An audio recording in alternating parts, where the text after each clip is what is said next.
Hi, this is Emily Bovia, the star of the Legacy Check podcast, and you're listening to the Divine Treasury with Jamie Rogers and the second best podcaster in my house, my dad.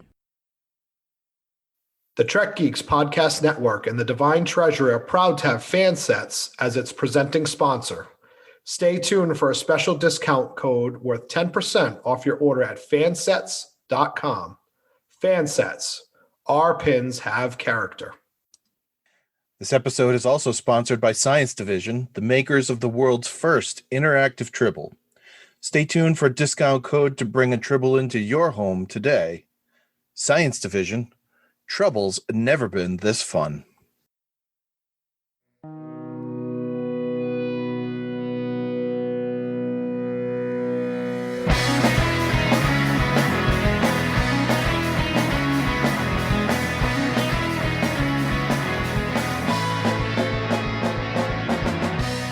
The Divine Treasury is made of pure latinum.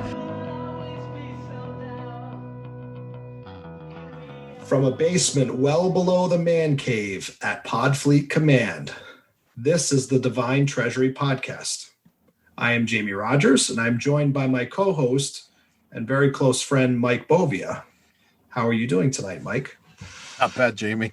It's pretty fitting that you say that since I am in my basement recording this. And it's where all of my collection stuff is, either boxed up or on walls or shelves. I had to add the man cave thing in there somewhere, so that's why I threw that in there. I mean, I'd have to say yours is much more of a man cave. Mine is just my office, and it's the only room in the house that I'm allowed to put my junk up on. So, fortunately, that man cave is a little dirty at the moment. There's stuff all over the place, so I got to get some order to that man cave. Hopefully I get a little reprieve shortly. But obviously we're here at the Divine Treasury Podcast, where we talk about collecting, and more specifically, Star Trek collecting. So maybe we could start out by talking about anything new in our collections. Anything new that has popped up for you, Mr. Mike? Well, I have gotten the latest Women of Trek pin from Fansets to add to that collection of mine. I've been trying to keep up with that. I got the full set from last year. Yeah, I got that full set as well. It's a nice set. Yeah, now I'm trying to get all the new ones as they come out. So Tilly just came in, so I've got that. Actually, it's kind of interesting because I've been able to get a lot of the Women of Trek, the newer ones, basically because of the screw ups that we've had recently, where one of my orders didn't get to me. So obviously, we know how great Lou is when it comes to customer service. He absolutely threw some extra pins in there for me, so I've been able to benefit on a couple of shipping mistakes that ended up being profitable for me. That actually happened to me on this last time. It wasn't a huge order. I just placed a couple, just picked up a couple of things, but I always, with the Women of Trek, I've been pretty religiously lately getting 2 of each because Emily really likes them. So I get one for my collection and then I give one to her to put out. And this time I got one of the other pins that I had ordered, and I got one of the Tillys. And I'm like, oh man, did I screw up? Did I put something in wrong? And I look at my shipping list, and it said 2. So I just got right on with Lou and said, hey, just got my shipment, only had one of the Tillys, whenever. He's like, oh man, I'm so sorry. I'm like, Lou, I know you're good for it. It's not like you've ever unfulfilled somebody's order before. Yeah, no, that's absolutely what I love about Fansets, is how they take good care of us. I know I had issues with the Beverly Crusher, obviously, from that first set, but I did get it eventually. Very, very happy with that set. Obviously, I'm sure, as you know, I'm very excited about what I got this week. Oh, yeah.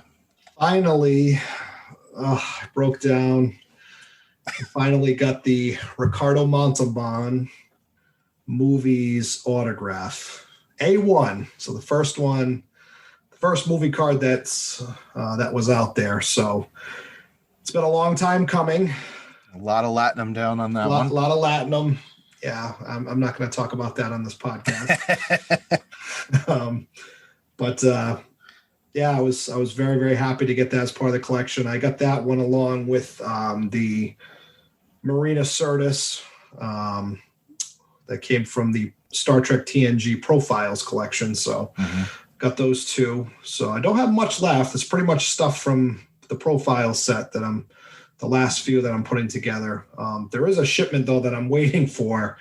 Is that the one in customs? Yeah, I've paid the customs fees, but I'm still waiting for them to move from New York, the shipment. So but in that set, it's going to be the Dixon Hill Patrick Stewart, which I'm really excited to get because, I love everything Patrick Stewart. It's going to be the quotable Beverly Crusher autograph. Then it's going to be Leonard Nimoy, the one that was I believe it was a 6 or a 9 case incentive card. So that's another big one. And then the 2 Michael Dorn cards from the movie set. So once I get those 2 Michael Dorns, I will have the complete movies collection of autographs, the movie series. And then I also will have the complete TNG style once I get that Leonard Nimoy and that Patrick Stewart. So I'm very excited about those. Obviously putting me closer to the completest part of that set. So excited about that. And we know that you can't have the set without having everything in the set. No, absolutely. You know what I'm surprised by as you talk about this is how there's been so many Leonard Nimoy signature cards out there. And to my knowledge, and you can correct me if I'm wrong here, to my knowledge, they didn't do one in any of the TNG sets, despite him being in Unification 1 and 2. No, they did. That's they the did. Card. Yeah, that's the card I'm talking about. Oh, okay. So they did it, but they did it as a like an incentive card. I think it was a case topper, right? Yeah, it wasn't a case. Yeah, I think it was like if you've gotten 6 cases or 9 cases for the dealers, then you got that Leonard Nimoy card. I mean, it's a very highly sought after card. It is him in the unification garb, as you would say, but. Yeah, no, that's one I'm very, very excited about getting. But, it's interesting to your point. I mean, he did a lot of signing towards the end of his life, right before he passed away. I mean, I really think that he probably was, trying to leave a nice inheritance to his children because he was, I mean, he's in that Inflection set, which is a really gorgeous, gorgeous signature. I wasn't really too happy with his signatures and some of the TNG and the movie sets, but his autograph on that Inflections card is absolutely gorgeous. Well, the thing about those cards, too, is Rittenhouse sends everything directly to the actors' houses. So it goes to them. They don't even have to leave the house. They get a nice paycheck out of it, and then we get to spend our money on picking them up for our sets. Yeah, and obviously I think Rittenhouse has a little bit better return policy than Skybox does because Skybox with the profile sets and some of those early TNG and original series sets, they were just, and that's why those cards are so sought after and so rare because half of them got damaged and coming back to the shipper. But yeah. Well, I did get one other thing that I'm pretty happy with. And I didn't have to pay anything for it. That's the best part of it. So as part of the invite that I got to the season 3 premiere of Discovery, I got my set of patches in the mail from CBS All Access. And, I know it's nothing that's rare. Everybody that went to that premiere got the same set. But I'm pretty happy with it. It's cool. I mean, it comes with basically it says like a top secret package, that kind of thing. So I mean, it's neat. It's definitely something to keep around. I wouldn't get rid of it. That's for sure. Another thing that I'm excited about getting that's coming up very soon. I actually just got the email for my XL Discovery starship that's coming. I've seen that's coming through. So this is actually the XL. This isn't the one that was originally released as part of the Discovery Starships collection. This is the big one. So real excited about getting that because this is going to be the first Discovery ship that I have in my Starships collection. All right, so we have some new items that have been announced as coming to the market for all of us collectors. The first thing that caught my eye this week as I was going through things is a new company called EXO6. And as I look through their website here, which is EXO-6.com, they're showing off a pretty realistic 1/6 ratio Lieutenant Commander Data from First Contact figure. It's complete with a phaser rifle from First Contact. It's wearing the First Contact uniform that everybody loves. It has multiple heads, so you have regular Data and you have Borg Data.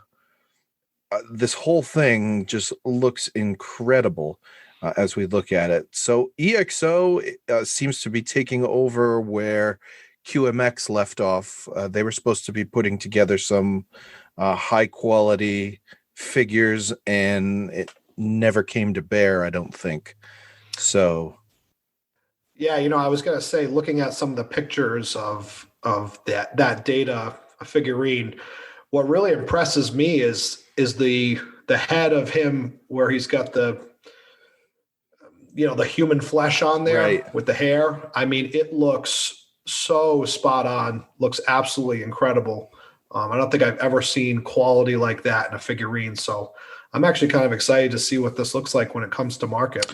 Yeah, so according to their website, they're saying it'll be out second quarter 2021. So we're looking at probably the summer months that we'll start seeing this.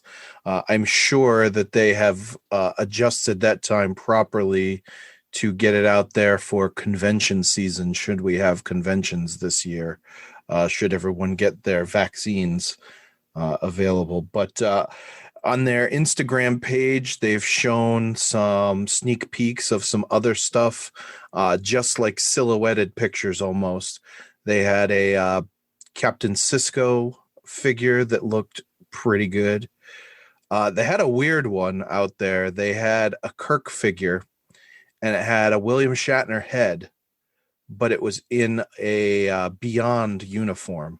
So hopefully that was just a mix-up somewhere. I really hope that that's not a sign of things to come, but the quality, even in those little silhouette pictures, looked pretty spot on. So yeah, like you, Jamie, I'm really looking forward to seeing where this goes. And hey, maybe they'll make some captain's chairs. That would be great. Absolutely. There's one item coming to market that I am super, super excited about. In fact, I've been pretty much going on the Sci-Fi Hobby website almost every single day to see any more pictures than the original poster. And that is the Star Trek Picard Season 1 trading cards. So this is a Rittenhouse product, obviously, but they have an actual release date now of March 17th, 2021. And I can tell you from looking at this poster, the cards look absolutely amazing. I am super excited to get some of these, obviously, when they come out. So I will definitely be opening a case of 2 of these cards. But I mean, a lot of great signers too. I mean, Patrick Stewart's in there, Brent Spiner, Jerry Ryan, Marina Sirtis, Jonathan Franks, Jonathan Del Arco, just to name a few. But the cards look absolutely gorgeous because they have that kind of that white border at the bottom for the full bleed cards. So super, super excited about these cards coming out. Yeah, I've got to assume that they might have a border variant on some of these as well, which is going to make it tough for the collector and you to only get one of the autographs if you have to. But there were some really cool bonus cards, like subsets, that I saw as part of this too. The Hollow Crew of the La Serena, that's really neat with all of the different variants of Cabrera. Nope. Yeah, Cabrera. Nope, I'm wrong. It's not Cabrera. Cabrera is the actor. Chris Rios is the character. So that's a pretty neat subset, as well as I saw in here that one of the case toppers is going to be Data's painting, the daughter painting. So that's Rittenhouse. You and I have already talked about this a couple times already. The stuff that they continue to put out, the sets themselves, the base sets are cool. But the autographs, the relic cards, the subsets that they put out are just like the coolest things that all of us nerds and collectors are looking for. Yeah, what's interesting about this set, though, is it looks like they're going very heavy with the autographs, and I'm not really seeing any relic cards, which is fine by me. I'm more into the autographs anyways. But what I'm really excited, too, about is the case incentive cards that we have here. There's a dual autograph with Jerry Ryan and Evan Ivagora. And then the 9-case incentive card. That's going to be a tough one to get, but the Patrick Stewart and Marina Sirtis. So obviously really looking forward to this set. I know you are as well. So we know we'll be getting that very shortly. Yeah, I think Discovery didn't do the relics until season 2. I think there was maybe 2 relic cards that were part of the case topper incentives, and they were relic autograph, a dual card relic and autograph. So that's probably the direction they're going here as well. But yeah, I'm looking forward to this set. I'm sure not as much as you, because of how, I was not checking the website every day. I was checking it probably every 4th or 5th day. And I figured that if I missed something, you were going to fill me in anyway. Yeah, you're definitely not as excited as I am. I can guarantee that. So one other thing that we wanted to talk about. So we've had some pretty great success coming off of our first episode, which was Jamie's collection.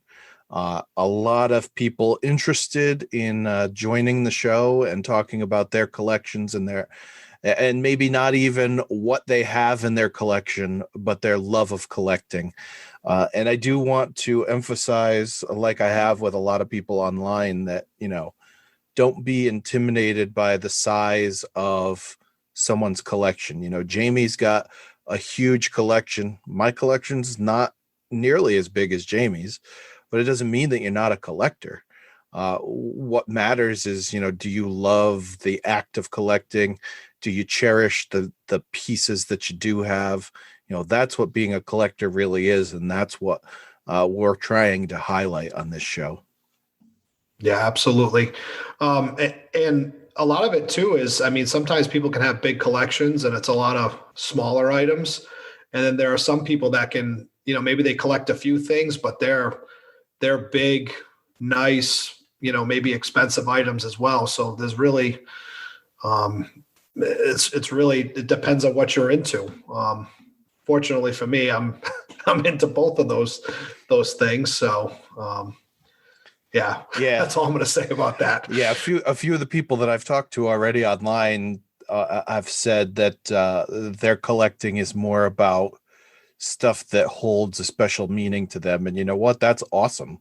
That's why we have that section about, what's the sentimental piece of your collection. Well, for some people, it's going to be the whole collection. That's the whole reason that you're collecting.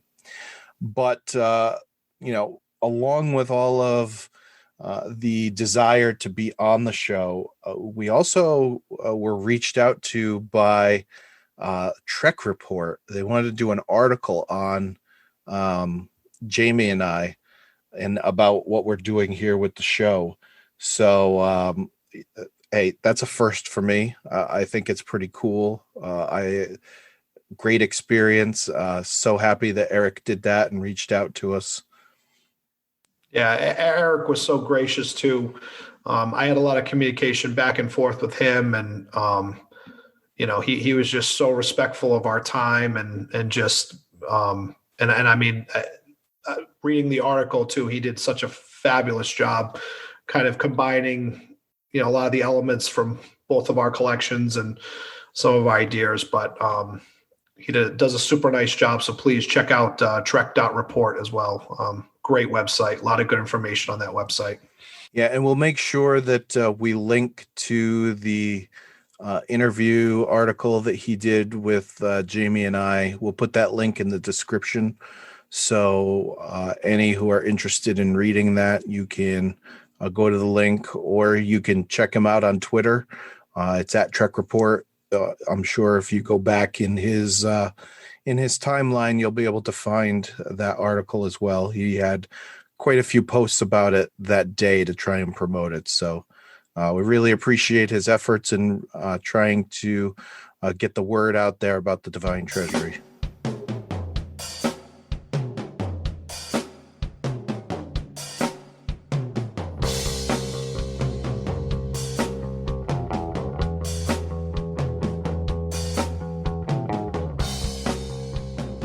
We'd like to take a moment to talk about Fansets, the presenting sponsor of the Trek Geeks Podcast Network and the Divine Treasury. Fansets is a small business that collectors like us can get behind, with offerings from all different types of fandoms, including Scooby-Doo, DC Comics, Harry Potter, and Batman 66, which I personally have. Yeah, I just saw it in your pictures, and it's displayed very nicely with your overall collection. But you know what, Jamie? I got to say, I have a bone to pick with Lou and John. It seems to me, and I've made jokes about this for years now, seems to me that they may have an inside track into my personal finances, because the day that I found out I was getting a raise at work is the day that they dumped down all of the new pins that are coming out. And I am telling you, if you have not seen these pins, you are in for a surprise. Episode pins from Picard, of course, we knew those were coming, but seeing those pins is great. Also, more of the micro crew.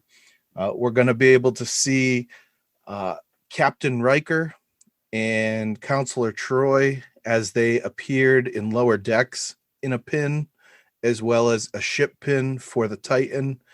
And for the many that have been waiting for years to see it, Admiral Kirk in his Monster Maroon.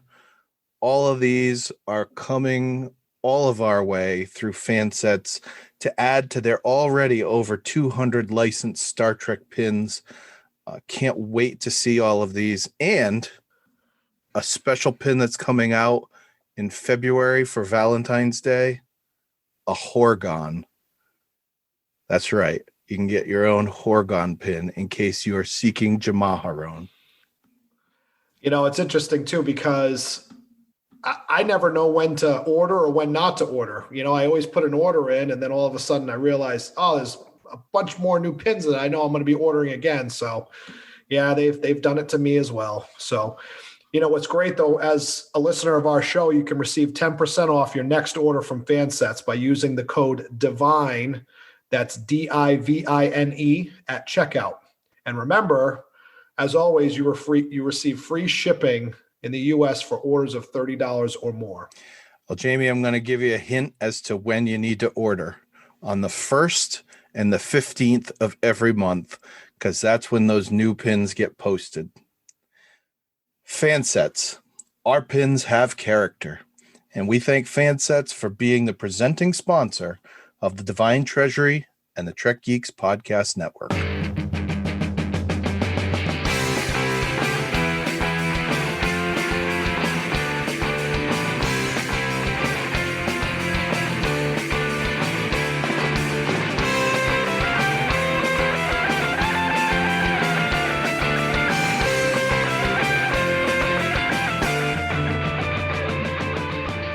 Well, Mike, now we're into the meat of our episode.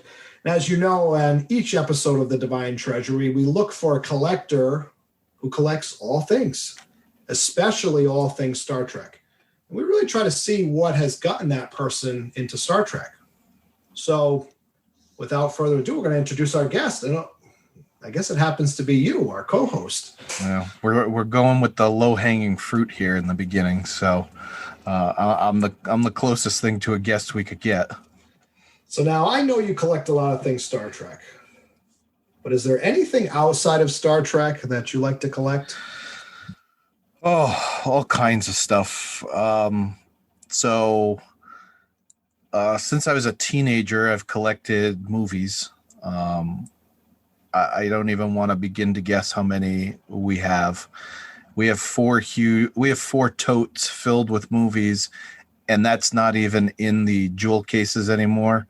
That's just in a disc envelope, and they're full. And I keep adding to that. And you know my wife Sharon, and she's not always happy when she sees me come home with a new movie.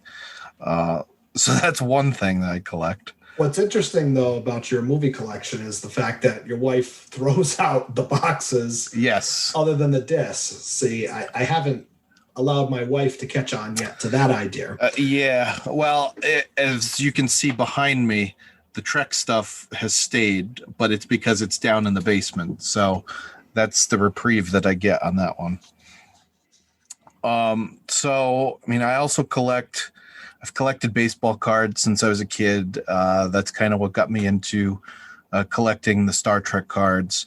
I've got all kinds of stuff in my office for the New England sports teams because I've always, I've been a diehard fan of them since as long as I can remember. And, you can call me fair weather if you want, but I liked the Red Sox when they hadn't won a World Series in 80 plus years. I liked the Patriots when they were 1-15. All of these teams, it's just the area that I grew up with. So those are the teams that I've always liked. I also collect hats. And you can see, even though I'm a Red Sox fan, I'm wearing a Seattle Mariners hat right now. Earlier in the day, I was wearing a Houston Astros hat. I've got hats. It's mostly baseball that I collect, but I've got almost all of the team hats, and that's just the thing that I enjoy doing. Yeah, it's interesting you talk about the hats there, because actually, I think I honestly have to say that's not something I knew about you. Nope. That you collect hats. Yeah, I think typically if we get together like with our families, I don't want to say I dress up, but I dress up better than I normally would if it's just you and me talking on Zoom here. So I'm not normally in a hat. I try to comb my hair, make it look like I'm somewhat of an adult. But after that, when it comes to work and anything else, there's normally a hat on my head. So cool. Any other things that you collect besides those things? Or? Not outside of Star Trek, I would have to say. All right, so the next section of the Blessed Exchequer is we need to ask you about Star Trek items. So what got you specifically, Mr. Bovia, into collecting Star Trek items? Was there a particular episode or movie that really kind of sparked it for you? Yeah, you know what? It's actually a couple things. So first of all, during the summers, so my mom worked at a bank when I was a kid, and I'm talking like young. I was probably, we're looking at second grade, I think. So 7, 8, 9, that neighborhood. My sister is 4 years younger than me, so she was about 4. My mother would send us to a friend of hers to have her babysit us for the day, and her daughter had this huge collection of Star Trek novels, like the originals from the 80s. And every time I'd go over, I'd look at that and I'd be like, oh, this is so cool. Because I had gotten into Star Trek a little bit already at that point. TNG was on TV already. And, I think it was first season, but it was on TV. And so I was at that point where I was really getting into it. Star Trek 4 had just come out recently. I was probably the only 7 to 8 year old that at the time that didn't live in California that knew who the director of photography for The Voyage Home was. And knew that Leonard Nimoy was the director and that Nicholas Meyer had written it with Harv Bennett. I mean, stuff that 7 or 8 year olds shouldn't know. But that, believe it or not, is what got me on the road to, hey, she's got this huge collection of books. There's got to be stuff that I would be interested in picking up. She had Starlog magazine, and Starlog magazine had advertisements for all kinds of stuff that you could order online. I think they still had, if I remember correctly, I think they still had Lincoln Enterprise stuff in the 80s that you could buy.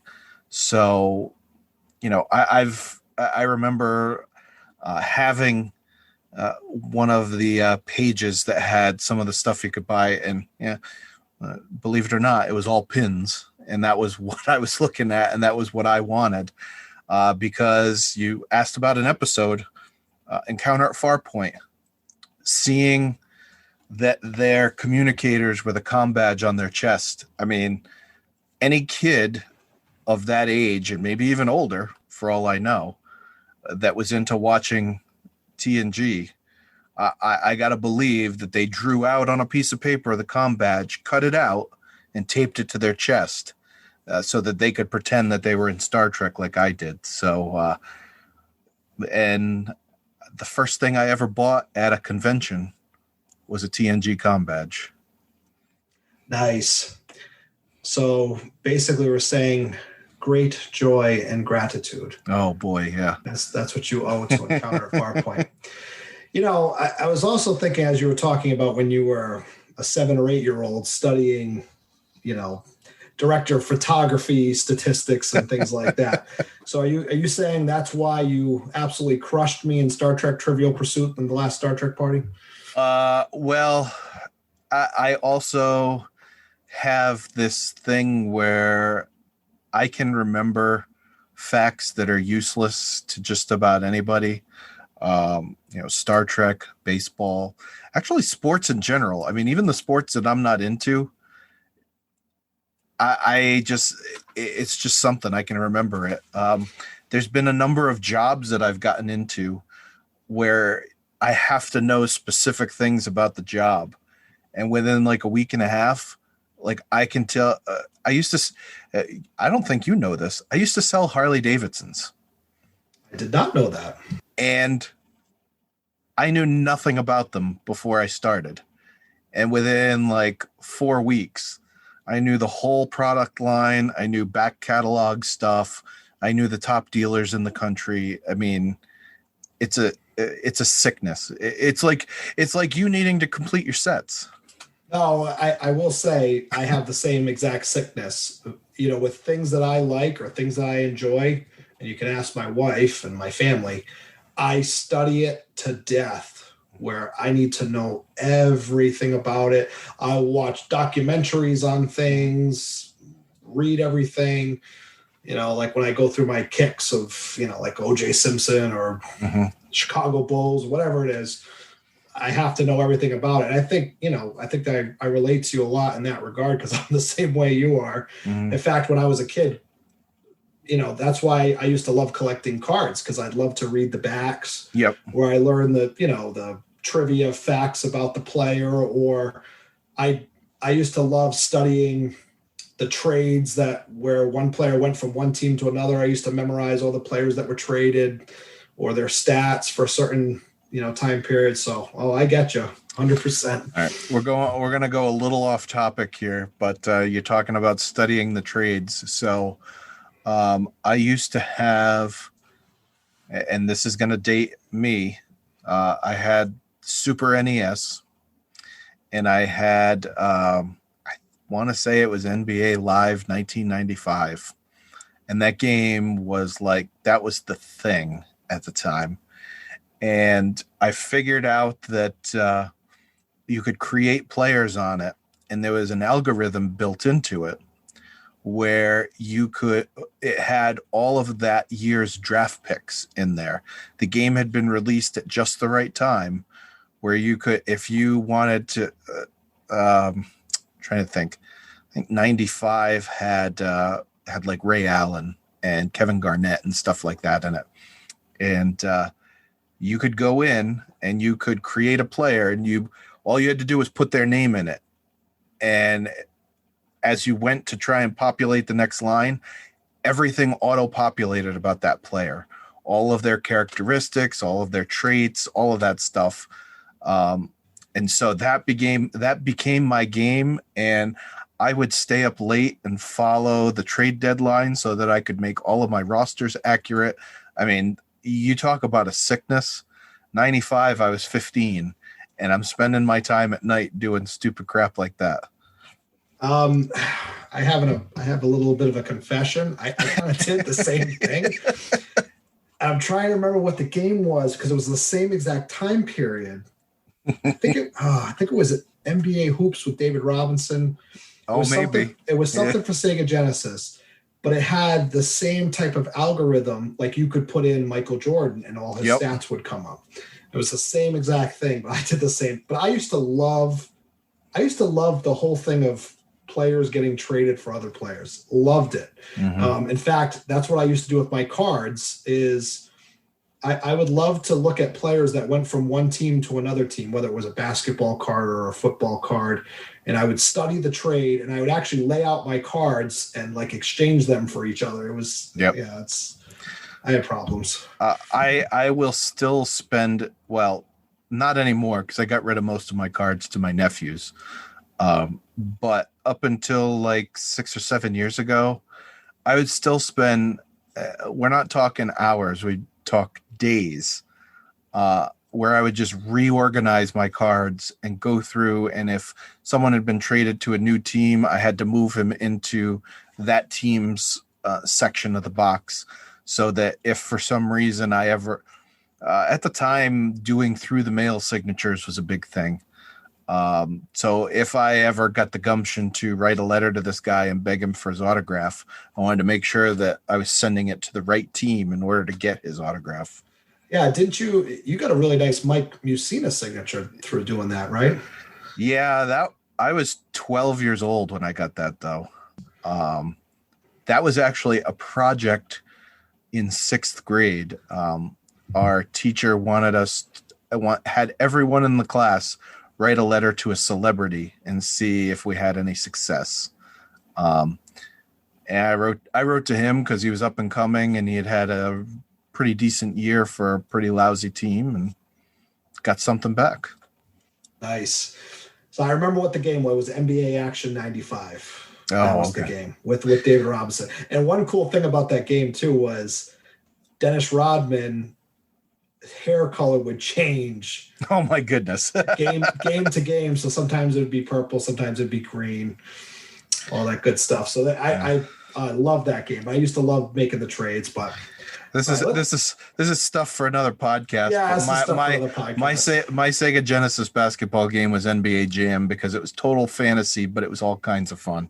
But I did play that live one though too, because I remember you could do those same algorithms. But all right, let's get back on topic here, since we're doing a Star Trek podcast.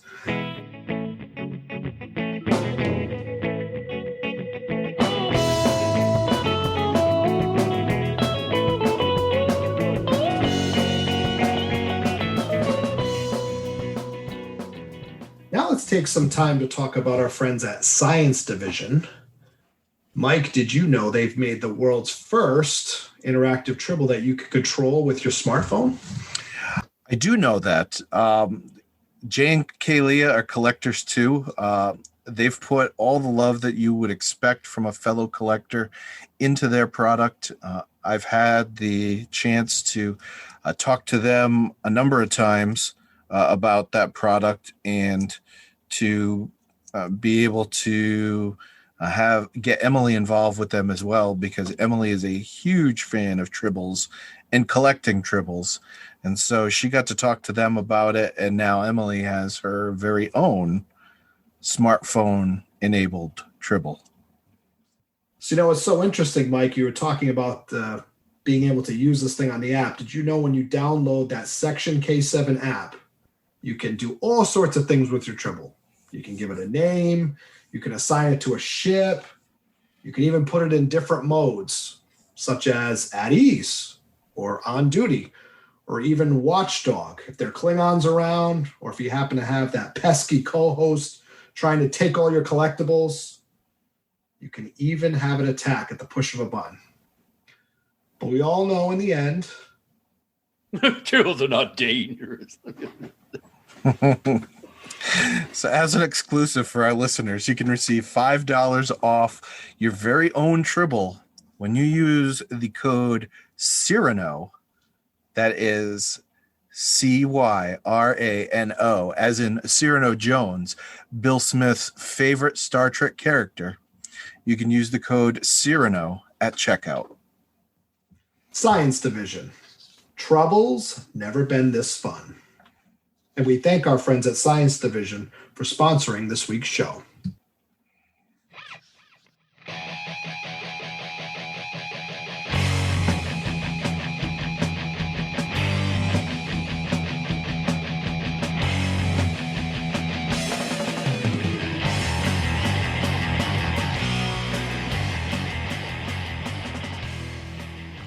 Where are the celestial auctioneers? And why aren't we bidding for our new lives? All right, Mr. Bovia, is there something specific that you really focus on in your Star Trek collection?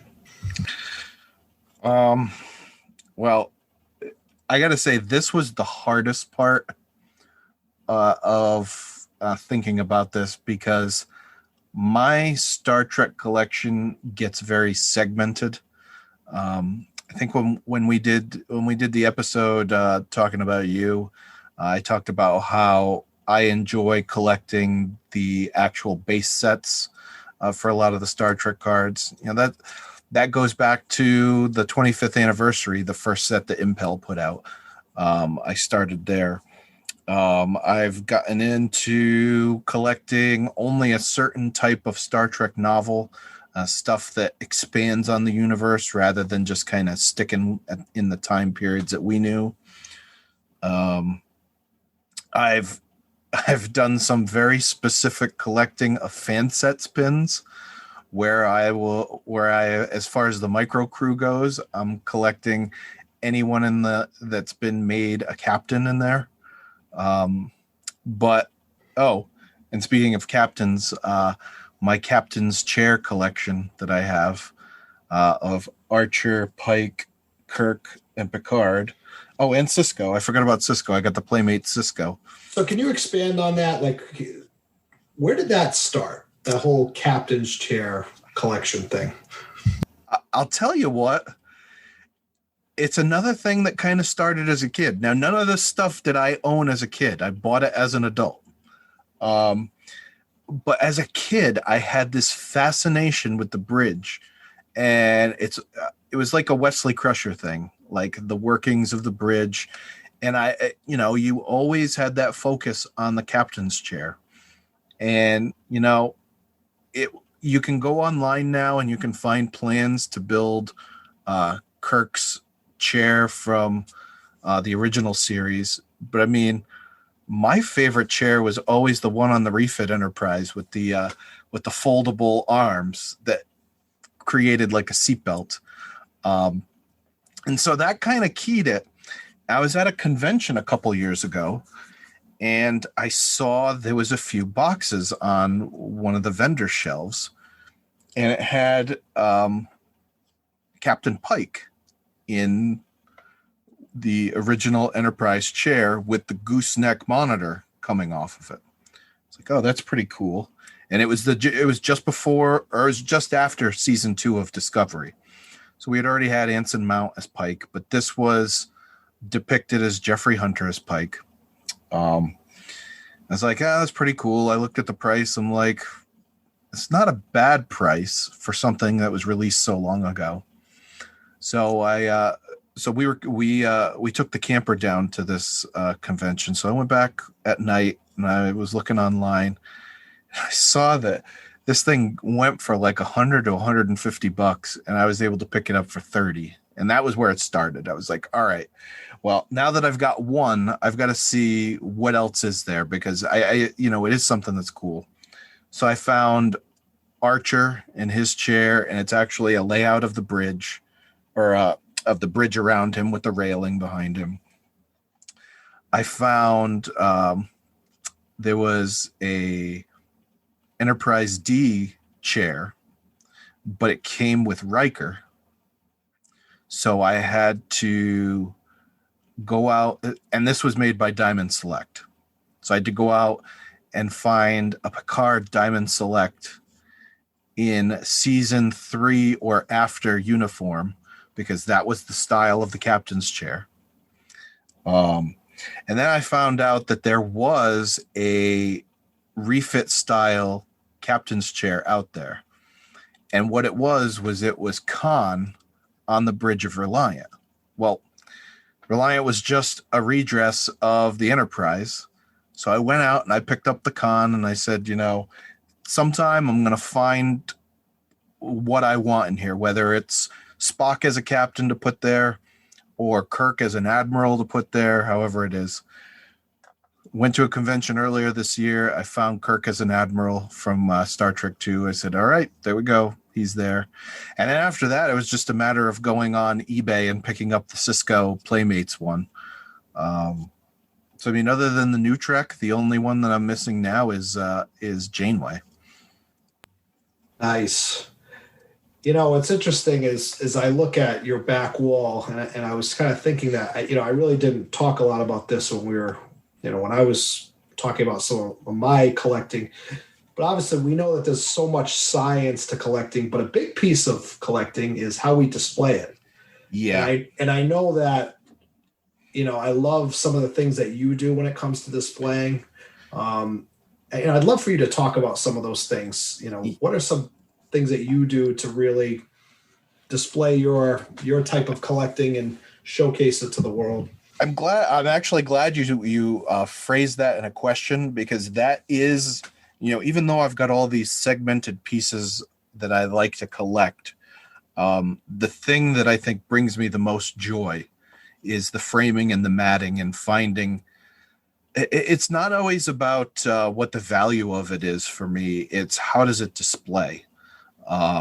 So, you mentioned what I got behind me. I've got season 1 and season 2 of Discovery, the fan sets pins, and it's the episode pins.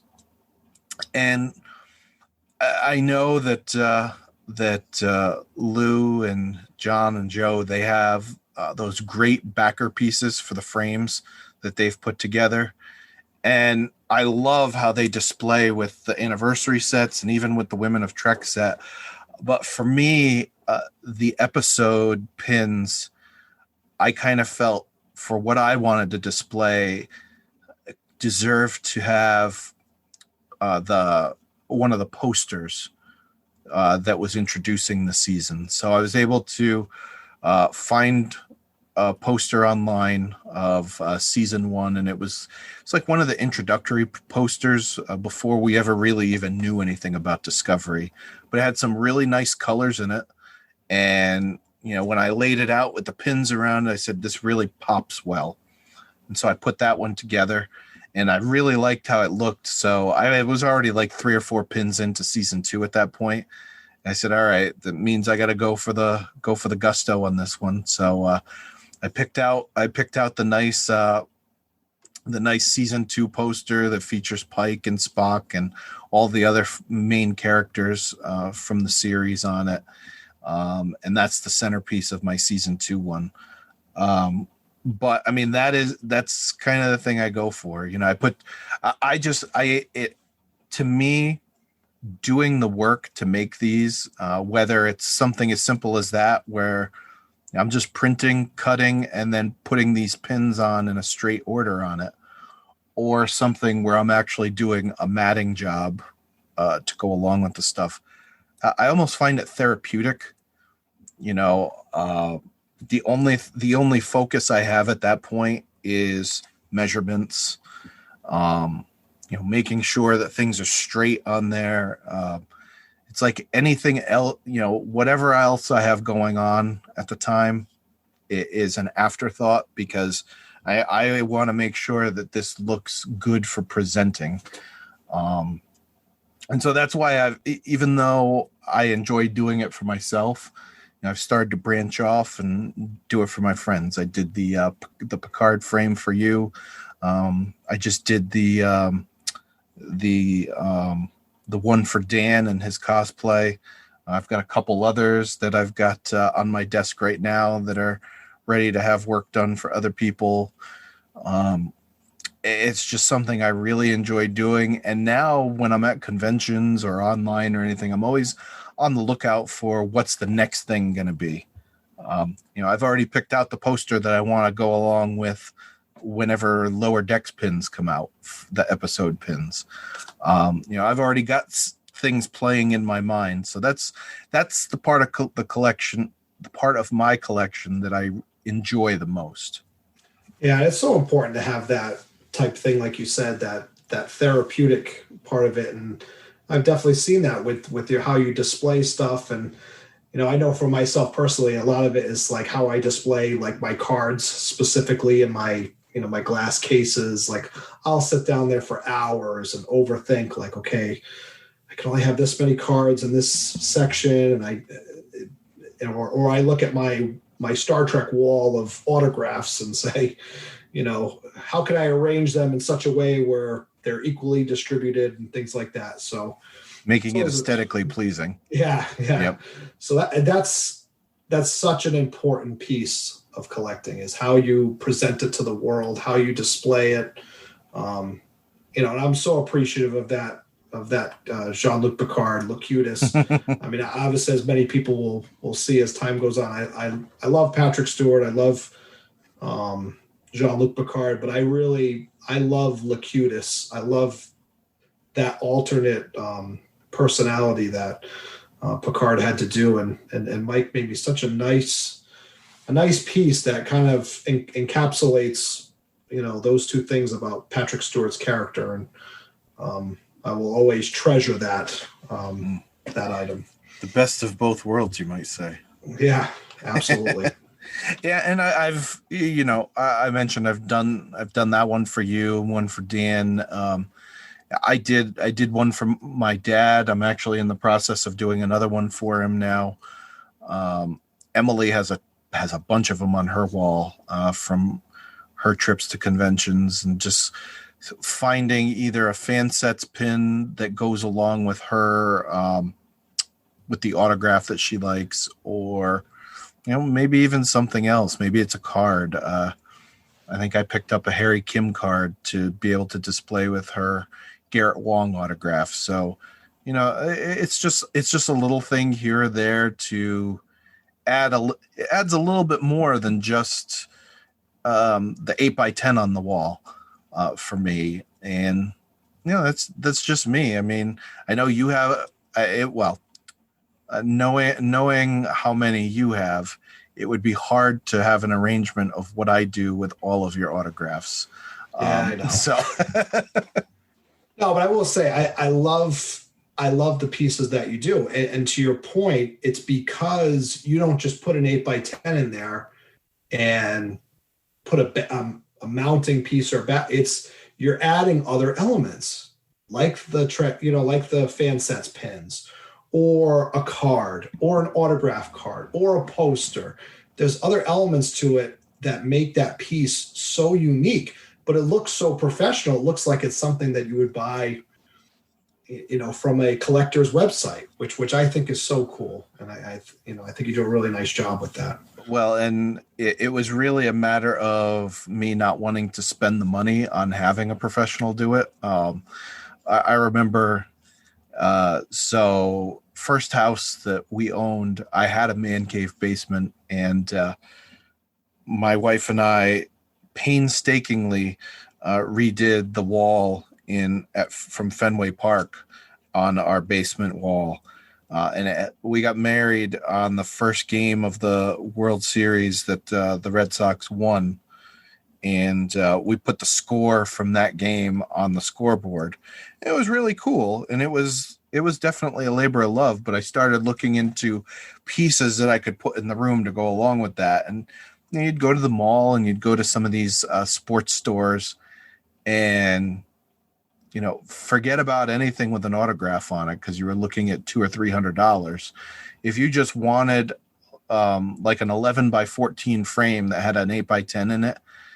It was like $70-$80. And I'm looking at it and I'm like, yes, the workmanship is nice, but I kind of feel like I could do something like that if I had the right tools. And as time went on, I just started picking up the right tools and decided to do it myself.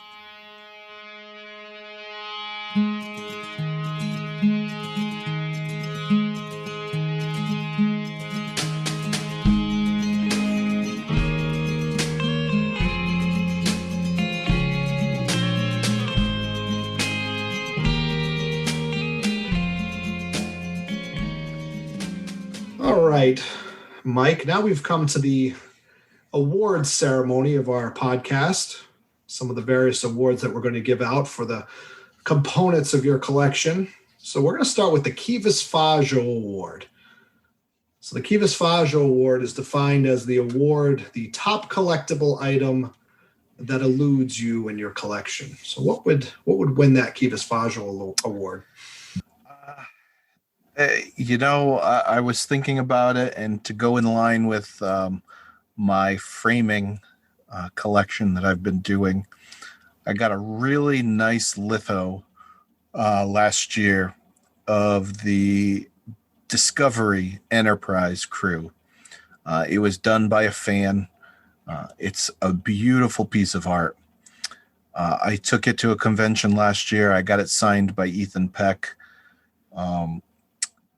And with COVID, it seems like right now getting further signatures on that might be the thing that eludes me the most.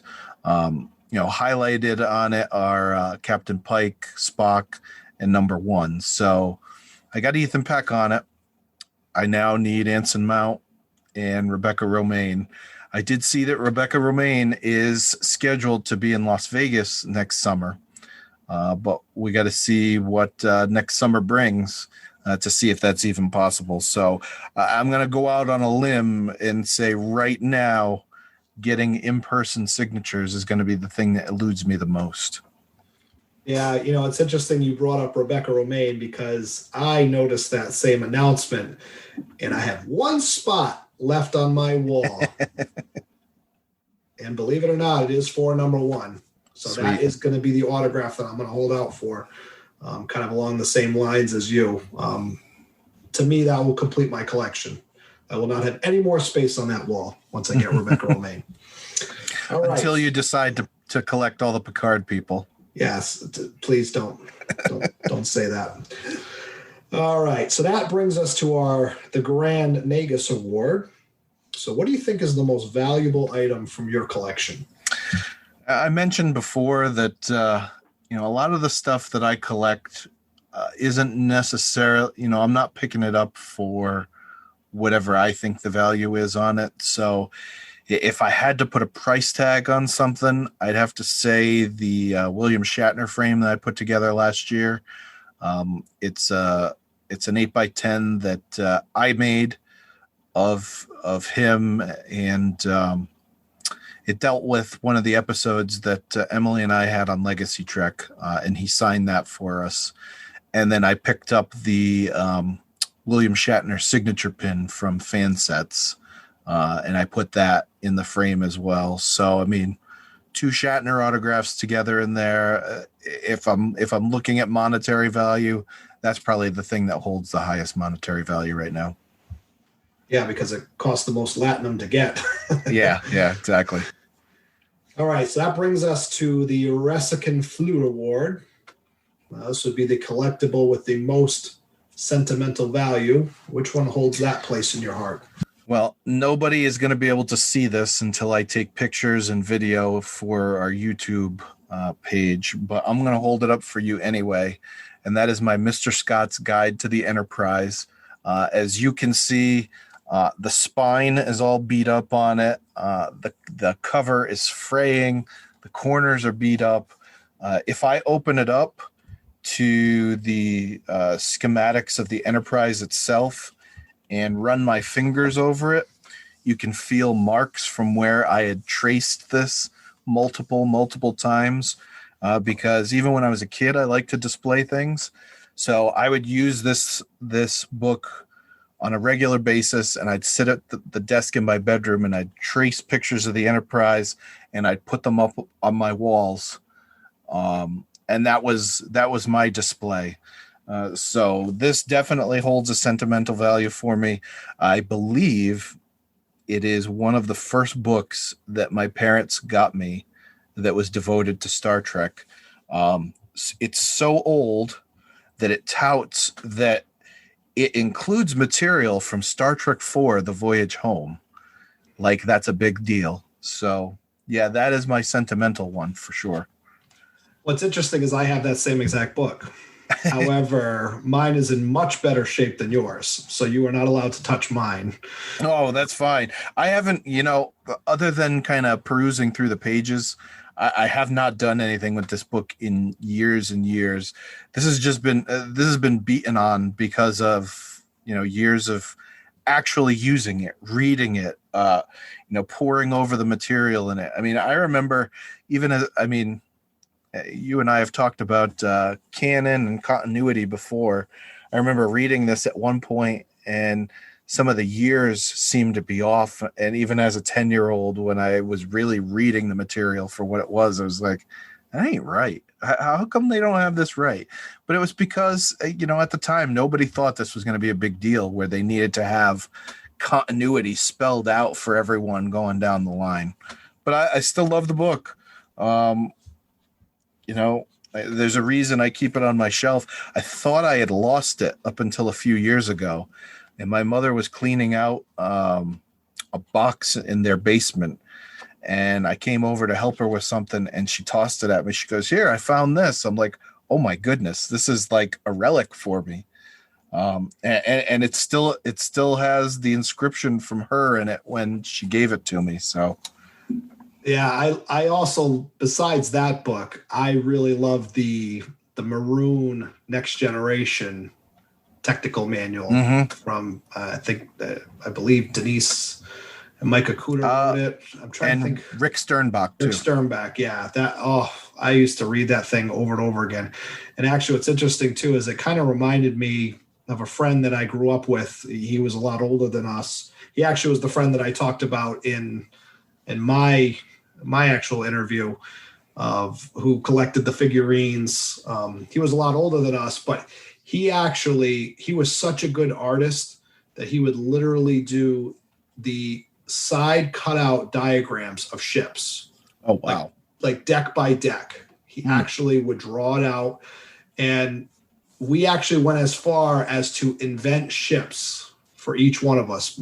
For myself, my brother, him, his brother. Like literally he designed it, came up with schematics, had drawings of like the top, the sides, the cutout, how many decks, like soup to nuts. And in fact, I think he's one person that we should definitely have on this podcast. Yeah, maybe. It sounds like he was Star Trek Online before Star Trek Online. Yeah, I mean, he was a phenomenal artist, like phenomenal. Like you would think it was Micah Cooter drawing it.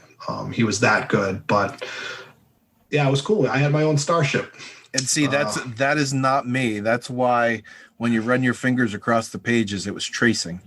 I can't draw to save myself. The creativity in me stops with whatever comes out of my mouth and being able to frame and mat stuff. However, I did create my own starship. What I did was I would trace portions of different things from the book and like piecemeal together a ship. But then I named it the Ticonderoga after the style pencil that I was using to do the tracing. That's awesome. And the registry was actually the 4-digit number that was on the pencil. So, Mike, it's so nice after having this discussion with you. We get to talk about your collection, some of the techniques that you've used over the years. It's so nice, obviously, to spend time with you doing this podcast. And, I look forward to talking to many other guests and, for other people to take time with us. And, it brings us to this point where we are looking for other people to be on this podcast that we'd love to feature here on the Divine Treasury. So if you're a collector out there and you'd love to talk about your collection and display it to the world, please seek us out. And Mike's going to get into how we can do that. Yeah. So you can find us on Twitter. It's at divine_treasury. It is the same handle on Instagram. Both of us individually are on Facebook, and every now and then you'll see us pop into Camp Kittimer, the official Trek Geeks Facebook group. Now, if you would like to be on the show, like Jamie said, you can send us a direct message on any of these platforms, and please send us some pictures if you can. Tell us what your favorite thing about collecting is. Open up to us. You don't have to give us a whole script of what you want to say on the show if we ask you to be on. But tell us what collecting means to you, why you do it, that type of thing, so that we can formulate a show around you. Because like Jamie said, we would love to have other guests who are into collecting come on and chat with us.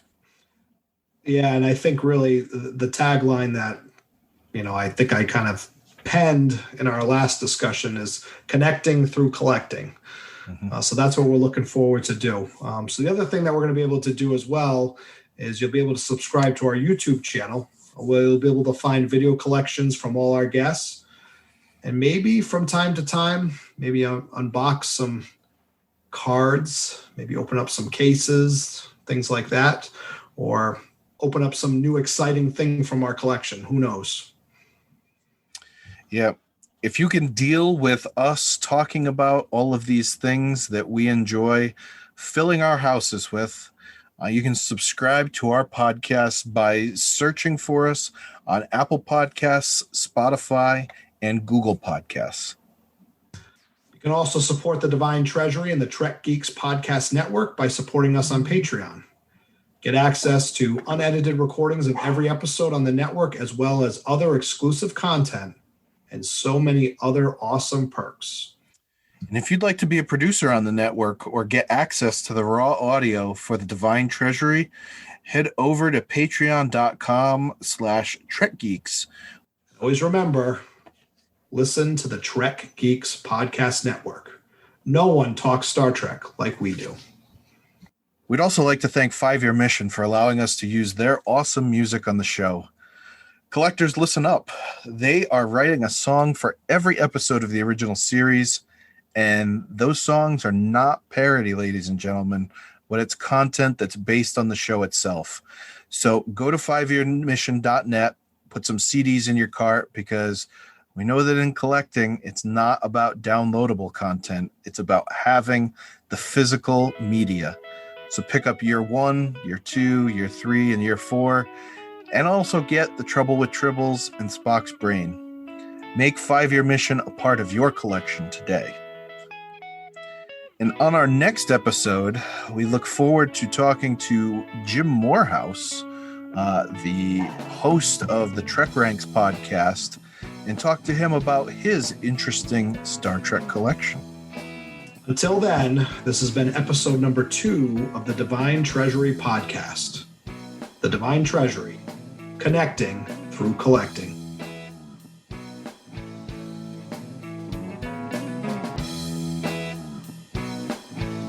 Music for the Divine Treasury is provided by 5 Year Mission. They're writing an original song for each episode of Star Trek.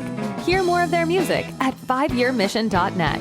The Divine Treasury is a production of Coconut Media Works. Executive producers Bill Smith and Dan Davidson. For more great Star Trek discussion, discover the other shows of the Trek Geeks Podcast Network at trekgeeks.com, or find us in Apple Podcasts, Spotify, or your favorite podcast app.